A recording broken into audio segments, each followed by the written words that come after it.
Major Mohammed Ali Shah. He's a defense expert. Good afternoon, sir. Thank you so much for joining in on NewsX. Now, of course, Mr. Rana was speaking about the intelligence failure. Do you also feel that this is an intelligence failure on the part of Israel?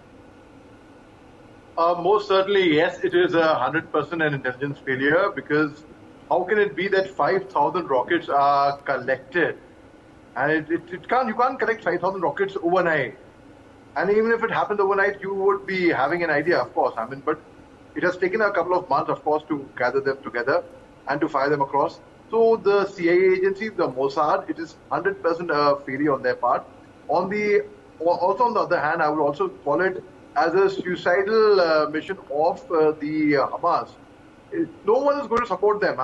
There have been videos that have emerged. They have stripped the Israeli soldiers, the ladies, naked. They've been paraded. It's unfortunate. It's most atrocious. It's most condemnable. Highly condemnable, in fact. And then there have been videos emerged that they are shouting slogans like Allahu Akbar and such things. Let me tell you, this is very, very detrimental. This is something extremely, extremely harmful, extremely dangerous, and most certainly it is 100% an intelligence failure. There is no doubt about it. The very fact is the Israeli-Palestinian conflict has been going on for over a century. In fact, in 1917, there was a pact. In 1947 to 49, there was another deadly war. In 1979, further on. So there are n number of pacts, n number of countries have tried to intervene to make them friends, but it hasn't happened. Well, what happened in Al-Aqsa Mosque, I would also at the same time say all places of religious worship, or be it a temple, be it a mosque, be it a gurdwara, be it a church, be it a synagogue, have to be honored and respected. Fine, I agree that I rather condemn what had happened in Al-Aqsa Mosque, but at the same time, the Hamas launched an operation called the Al-Aqsa Storm. That is again very wrong of them. It is a banned terrorist organization. There is no doubt about it. So when a banned terrorist organization comes to the fore for a country, no one is going to support it. Now, regarding Iran's involvement over here, because that's the only nation which has not condemned it. Well, this is a matter which time will tell. Exactly, I do not want to make any guessworks on this.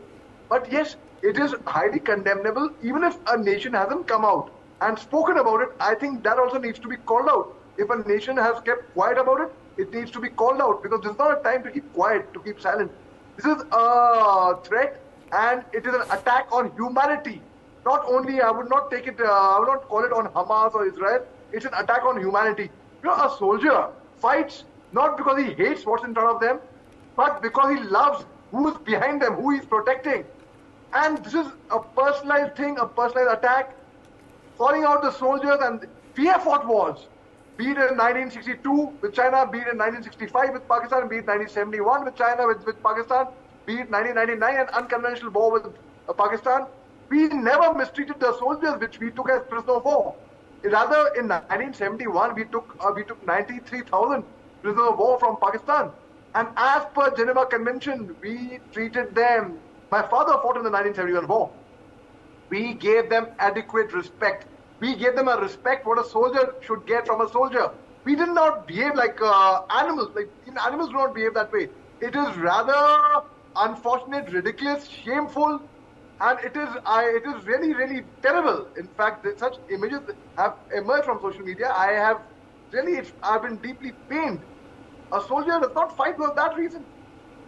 It is really, really ridiculous, and most certainly, I think if the intelligence agencies would have been more alert, then most certainly a lot could have been averted and avoided.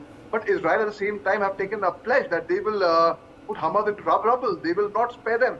And I do not think that Israel is going to spare them. Israel is very advanced in technology.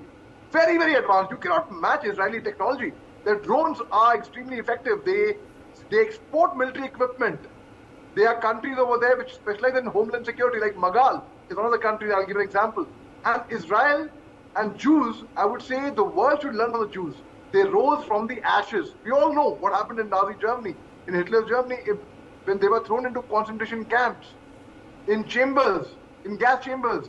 But yet they emerged from the ashes, and the power that Israel is today, the kind of military equipment they are manufacturing and exporting, it is compulsory for every Israeli to join the forces. And it is commendable their former head of states have actually come forward to have joined, to have come back into the foreground. So most certainly, but the world has to learn from them. All right, How all they have right, all right. So